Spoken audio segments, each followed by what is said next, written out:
issu d'un travail de recherche doctorale que j'ai mené de 2015 à 2020 dans 3 territoires qui ont été traversés par l'histoire de la traite atlantique et de l'esclavage. Donc Ouidah au Bénin, Nantes et puis la Guadeloupe. Ces photographies, elles ont été prises sur ces 3 territoires pour montrer un petit peu la diversité des lieux de mémoire, la pluralité des espaces de remémoration et d'évocation de ce passé, et puis surtout pour rendre compte aussi des différents acteurs et de la manière dont l'espace devient un canal d'évocation de cette histoire-là. Donc on y découvre plusieurs photographies, à la fois de lieux mémoriels, mais aussi d'espaces historiques.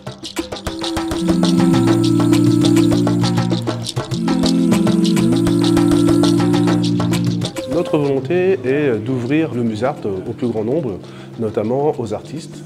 Et comme nous l'avions indiqué précédemment, ce n'est plus uniquement des plasticiens avec lesquels nous souhaitons travailler, ça peut être des musiciens, ça peut être des comédiens.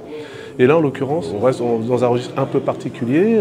Rossila Gossianou, qui est une jeune franco-béninoise, architecte et anthropologue de formation, qui, dans le cadre de sa recherche, est allée sur le terrain entre Nantes, Ouidah en Afrique et la Guadeloupe, pour travailler sur la question de la façon dont, on va dire, l'esclavage a une empreinte physique dans l'espace que nous côtoyons ou que nous traversons tous les jours. C'est une expo qui est, à mon avis, très passionnante et il vaut mieux prendre le temps d'avancer progressivement dedans parce qu'il y a vraiment le cycle de réflexion de l'auteur pendant sa thèse sur ces problématiques de lieux, de mémoire, d'esclavage et de traces que l'on a sur le corps ou dans le corps à l'intérieur.